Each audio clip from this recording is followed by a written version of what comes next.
Hello friends, welcome to my YouTube channel. सबसे पहले आज मैं आप सभी को हार्दिक बधाई देना चाहता हूं।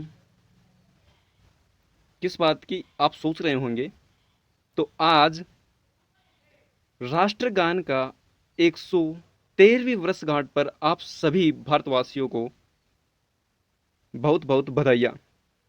इसी के साथ में ब्लड ग्रुप की फोर्थ सीरीज को आज हम शुरू करते हैं इस मोटिवेशन के साथ में।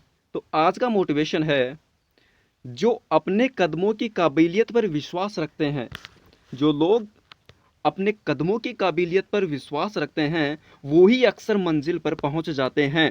यानी जिनको स्वयं पर भरोसा है वो ही अपनी मंजिल पर पहुंचेंगे। ठीक है, इसी के साथ में स्टार्ट करते हैं आज के सेशन का पहला क्वेश्चन आपके सामने। ध्यान से पढ़िए दोस्तों और उत्तर देने का प्रयास कीजिए। कौन सा रक्त समूह है सार्वभौमिक स्वीकृता है? लास्ट के शब्द को ध्यान से पढ़िए। स्वीकर्ता, स्वीकर्ता का मतलब क्या होता है? ग्रहण करना। इसमें यहाँ पर आपको इस प्रकार के क्वेश्चन में तीन शब्द आपको देखने को मिल सकते हैं इसके स्थान पर, स्वीकर्ता के स्थान पर। पहला शब्द आदाता, दूसरा शब्द है स्वीकर्ता और तीसरा शब्द है ग्राही। इन तीन शब्दों को अच्छे से अपने जहन में उतार लेना। इन तीन शब्दों में से कोई भी शब्द ऐसा आ सकता है यहाँ पर। तो इस क्वेश्चन का राइट आंसर हो जाएगा option number D. Option number D इस क्वेश्चन का राइट आंसर हो जाएगा। यानी ए बी प्लस जो रक्त समूह है वो क्या होता है? शव स्वीकृता होता है। क्या होता है? स्वीकृता होता है। अगला क्वेश्चन, क्वेश्चन नंबर 2, ध्यान से पढ़िए इसे। रुधिर वर्ग बी वाला व्यक्ति निरपराध कौन से रुधिर वर्ग के व्यक्ति को रक्तदान कर सकता है? यानी सीधी सी बात यह है कि एक व्यक्ति है जिसका ब्लड ग्रुप बी है और वह कौन से व्यक्ति को ग्रुप जो अपना रक्त है वो डोनेट कर सकता है। ठीक, बी पहली बात। ऑप्शन नंबर ए देखिए, ए और ओ, बी और ओ, ए तथा ए बी, बी तथा ए बी। अब इसे निकालने का एक डायग्राम है जो आप लोगों को याद होना चाहिए। यानी इनका एक फंडामेंटल है। यानी जो बी है, यानी जो भी रक्त समूह है वो सेम सेम को तो ब्लड डोनेट कर भी सकते हैं और सेम सेम का ले भी सकते हैं, ये तो आप सभी को पता है। लेकिन जो बी वाला, हमें यहाँ बी वाला व्यक्ति के बारे में पूछा गया है, तो बी वाला व्यक्ति एक तो बी से लेगा। तो इसमें से ऑप्शन आपको देखना है, ऑप्शन ए और ऑप्शन सी तो एलिमिनेट हो गया। ऑप्शन ए और ऑप्शन सी तो क्या हो गया? एलिमिनेट हो गया आपका। ठीक है, ये तो एलिमिनेट हो गया। अब ऑप्शन बी और डी के ऊपर ध्यान देना है। तो बी है वो एक तो बी को दे सकता है और एक ए बी को दे सकता है, सिर्फ इन दोनों को ही रक्त दे सकता है। इसके लिए इसका राइट आंसर कौन सा हो जाएगा? Option number D. ठीक है, तीसरा क्वेश्चन, अगला क्वेश्चन देखिए, क्वेश्चन नंबर 3। किसी पदार्थ का निवेश अगर किसी जीवित जीव में कर देने पर वह प्रतिरक्षियों के उत्पादन को प्रेरित करता है। यानी अगर बाहर से कोई पदार्थ जाएगा शरीर के अंदर, ठीक है, हमारे शरीर के अंदर बाहर से कोई पदार्थ प्रवेश कर रहा है, ठीक, तो वह पदार्थ किस प्रतिरक्षी के उत्पादन को प्रेरित करेगा? यानी उस पदार्थ को अंदर जाने से कौन एक्टिवेट होगा हमारे शरीर के अंदर? तो कौन एक्टिवेट होगा? Option number C, antigen. Antigen क्या होंगे? एक्टिवेट होंगे उनसे लड़ने के लिए कि क्या आया है पहले देखे तो सही। ठीक है, इसके बाद में अगला क्वेश्चन,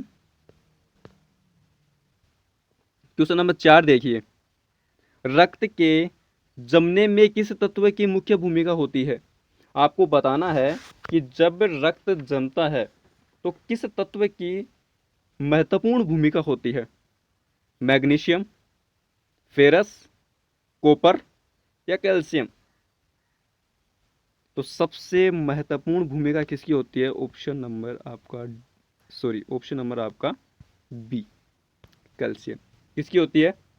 कैल्शियम की होती है, और कैल्शियम में भी कौन से आयन की होती है?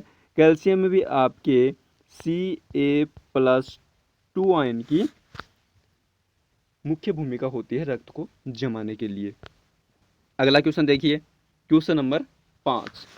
क्वेश्चन नंबर 5 को ध्यान से पढ़ना है और फिर इसका आंसर आपको देना है। तो क्वेश्चन नंबर 5 पढ़िए, किसकी उपस्थिति में रुधिर वाहिनियों में रक्त आंतचित, आंतचित का मतलब क्लोटिंग नहीं होता है? पहला, इससे पहले हमने एक क्वेश्चन किया था कि किसकी उपस्थिति में रक्त की क्लोटिंग होती है, और अब पूछ रहा है ये कि किसकी उपस्थिति में क्लोटिंग नहीं होती है। तो आप लोगों को बताना है, देखिए और बताने का प्रयास कीजिए। तो आप लोगों को पता है कि फाइब्रोजोन की उपस्थिति में तो क्या होता है? स्कंदन होता है भाई साहब, ठीक है। थ्रोम्बिन की उपस्थिति में भी स्कंदन होता है, और प्रोथ्रोम्बिन की उपस्थिति में भी होता है। बच गया क्या आपका? हिपेरिन। हिपेरिन एक क्या है? यकृत से स्रावित होने वाला एंटी क्लोटीन है। क्या है? एंटी क्लोटीन है, जो क्लोटिंग को रोकता है, ठीक है। तो इसका राइट आंसर हो जाएगा आपका ऑप्शन नंबर बी। हिपेरिन की उपस्थिति में क्या होती है? क्लोटिंग नहीं होती है। अगला क्वेश्चन, देखिए, क्वेश्चन नंबर 6। ए बी रक्त समूह में, आपको बताना है एंटीजन होते हैं या नहीं होते, एंटीबॉडी होते हैं या नहीं होते, एंटीबॉडी और एंटीजन दोनों पाए जाते हैं, या एंटीजन नहीं होते, एंटीबॉडी नहीं होते। सोचकर आंसर दीजिए इसका। अच्छे से पढ़िए क्वेश्चन को और फिर क्वेश्चन की गहराइयों में जाने की कोशिश कीजिए और इसका उत्तर दीजिए आप लोग। Question number 6। तो इसका राइट आंसर हो जाएगा ऑप्शन नंबर बी।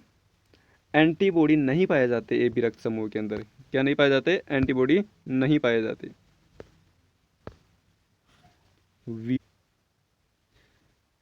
तो इस क्वेश्चन का राइट आंसर हो जाएगा, क्या हो जाएगा? देखिए,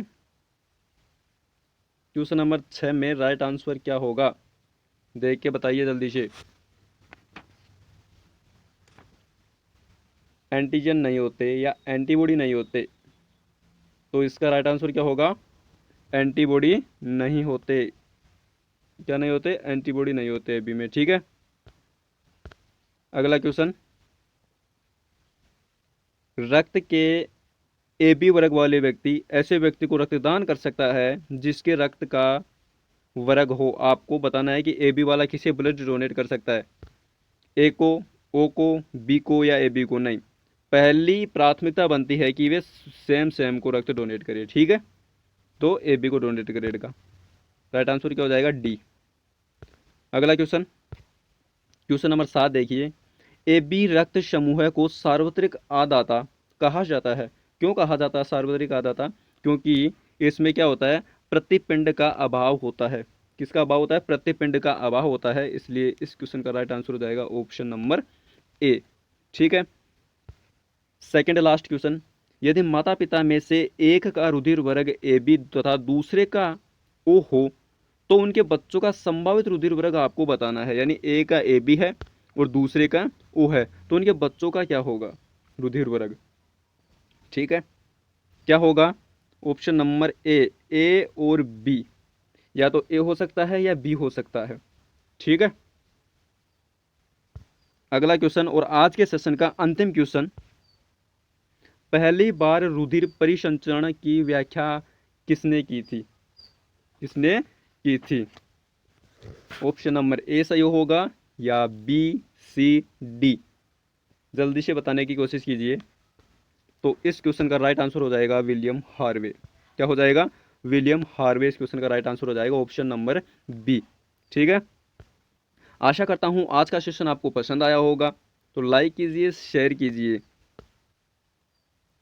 इसी सीरीज के पहले वाले वीडियो देखने के लिए उसकी जो प्लेलिस्ट की लिंक है वो डिस्क्रिप्शन में मैंने पिन कर रखी है, तो वहाँ पर जाकर पहले वाले वीडियो ज़रूर देख लेना। और टेलीग्राम चैनल को भी ज्वाइन कर लेना, जिसकी लिंक भी डिस्क्रिप्शन बॉक्स में है, जिसमें बीएड से रिलेटेड कुछ सामग्री है जो टेलीग्राम चैनल पर पड़ी हुई है। धन्यवाद।